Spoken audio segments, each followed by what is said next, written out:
Assalamualaikum warahmatullahi wabarakatuh. Kami dari kelompok 16. Di sini kami akan mempresentasikan tugas besar dari kelompok kami dengan judul Dampak Software Antivirus terhadap Kinerja Komputer pada Sistem Operasi Windows. Di sini kami beranggotakan 4 orang. Yang pertama ada Paulus Osvaldo Yudhistira Sihombing, ada Ilham Anugrah Putra Fauzi, ada Irsyad Fadil Augusta Pratama, dan saya sendiri sebagai moderator yaitu Fadia Salsabila Zainal. Yang pertama akan dijelaskan oleh Saudara Paulus Osvaldo Sihombing, dipersilahkan. Baik, terima kasih sebelumnya buat moderator. Izinkan saya untuk menjelaskan latar belakang kelompok kami. Saat ini, teknologi memudahkan kita untuk saling berbagi data dan informasi. Tapi di sisi lain, ancaman keamanan terhadap data dan sistem komputer juga terus berkembang.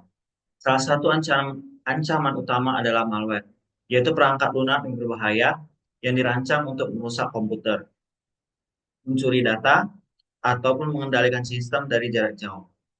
Nah, untuk malware ini bisa muncul dalam berbagai bentuk seperti virus, worm, trojan, ransomware, dan lainnya, yang sering kali menginfeksi perangkat tanpa pengetahuan pengguna.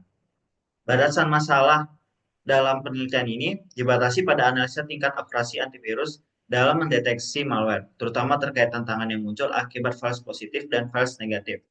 Fokus lainnya adalah mengevaluasi dampak penggunaan antivirus pada sistem operasi Windows, mengingat Windows merupakan sistem operasi yang paling umum digunakan. Rumus masalahnya, seberapa kuat antivirus dalam mendeteksi berbagai jenis malware, bagaimana pengaruh false positif dan false negatif terhadap tingkat operasi tersebut. Lalu, untuk yang kedua, bagaimana penggunaan antivirus untuk mempengaruhi kinerja sistem operasi Windows, terutama dalam hal kecepatan pemrosesan, efisiensi memori, dan responsi sistem. Lalu untuk tujuannya, di sini yang pertama untuk menganalisis bagaimana false positif dan false negatif mempengaruhi akurasi deteksi malware dalam aplikasi antivirus. Nah, untuk yang kedua, untuk mengidentifikasi dampak penggunaan antivirus terhadap kinerja sistem operasi Windows, khususnya dalam aspek kecepatan, efisiensi, dan respons sistem. Sekian penjelasan untuk bab 1, saya kembalikan kepada moderator. Baik, terima kasih untuk penjelasannya Saudara Paulus Osvaldo. Untuk selanjutnya akan dijelaskan oleh Saudara Ilham Anugrah. Baik, terima kasih moderator. Di sini saya akan menjelaskan bab 2. Yang pertama adalah pengertian malware. Malware atau perangkat lunak berbahaya merupakan perangkat lunak yang secara sengaja dirancang untuk merusak, mengganggu, atau mendapatkan akses tidak sah ke sistem komputer tanpa sepengetahuan atau izin dari pengguna. Lalu ada klasifikasi malware. Malware dapat dikategorikan berdasarkan sifat dan cara penyebarannya. Menurut Upal, Mehra, dan Verma tahun 2014, terdapat 3 kategori utama malware. Yang salah satunya adalah contagious threat. Malware dalam kategori ini, seperti virus, worm, dan mass, memiliki kemampuan untuk menyebar dengan mudah ke berbagai perangkatnya. Selanjutnya, lalu ada jenis-jenis malware. Pertama ada backdoor, yang memberikan akses tidak sah kepada penyerang ke komputer yang terinfeksi. Botnet yang memungkinkan penyerang mengontrol banyak komputer yang terinfeksi secara bersamaan. Lalu ada spyware, malware yang melacak aktivitas pengguna dan mengirimkan informasi tersebut ke pihak lain tanpa izin. Selanjutnya, malware analysis. Malware analysis adalah proses menganalisis perangkat lunak berbahaya untuk memahami cara kerjanya, tujuannya, serta metode untuk mendeteksi dan menghilangkannya. Dalam malware analysis terdapat 2 metode utama. Yang pertama ada static analysis yang menganalisis malware tanpa mengeksekusinya, yang menjadikannya metode yang lebih aman dan cepat. Lalu ada dynamic analysis. Malware dieksekusi dalam lingkungan terisolasi untuk mengamati perilakunya secara langsung. Selanjutnya. Lalu ada static analysis. Static analysis adalah metode yang digunakan untuk menganalisis malware tanpa menjalankannya di sistem target. Teknik ini melibatkan penggunaan berbagai alat dan metode seperti signature based detection dan heuristic analysis. Selanjutnya. Lalu ada beberapa teknik umum yang digunakan dalam static analysis meliputi signature based detection dengan mencari pola atau tanda unik dalam kode malware. Lalu ada hashing yang menggunakan algoritma hash untuk menghasilkan nilai unik yang dapat digunakan untuk mengidentifikasi malware. Yang terakhir ada string analysis yang menganalisis string dalam malware untuk menemukan petunjuk seperti URL atau alamat IP yang digunakan oleh penyerang. Lanjutnya.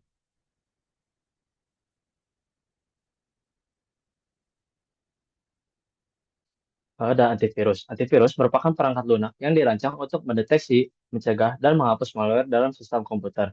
Antivirus beroperasi dengan beberapa metode utama, antara lain scanning, yaitu antivirus memeriksa file yang dicurigai berdasarkan database tanda tangan atau signatur yang telah diketahui. Lalu ada heuristic analysis. Antivirus ini menganalisis kode untuk mendeteksi pola aktivitas yang mencurigakan, bahkan pada malware yang belum dikenali. Lalu ada real-time monitoring. Antivirus mengawasi aktivitas sistem secara terus-menerus untuk mendeteksi perilaku yang mencurigakan. Lanjutnya.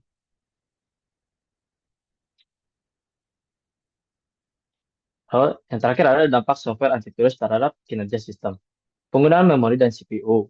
Beberapa antivirus menggunakan sumber daya yang signifikan untuk melakukan scanning secara real-time yang dapat memperlambat kinerja sistem, terutama pada komputer dengan spesifikasi yang rendah.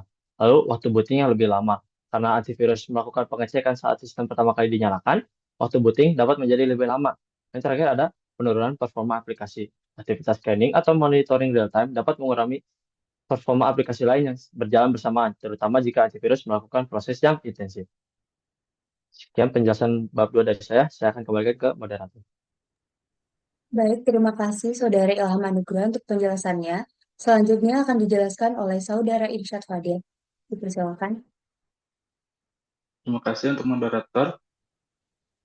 Saat ini, tingkat akurasi deteksi malware sangat penting karena kesalahan deteksi, baik false positif maupun false negatif, dapat berdampak signifikan terhadap keamanan dari kenyamanan pengguna. Untuk meminimalkan kesalahan ini, beberapa metode deteksi seperti heuristic analysis dan behavioral analysis digunakan. Meskipun lebih akurat, metode-metode ini seringkali memerlukan banyak sumber daya. Selain itu, kita juga perlu mempertimbangkan dampak antivirus terhadap kinerja Windows. Antivirus yang aktif secara real-time dapat memperlambat sistem, terutama saat proses booting, dan saat aplikasi lain dijalankan. Untungnya, beberapa antivirus modern memiliki fitur seperti gamer mode yang membantu menjaga kinerja tetap optimal. Sekian dari bab 3, dikembalikan ke moderator.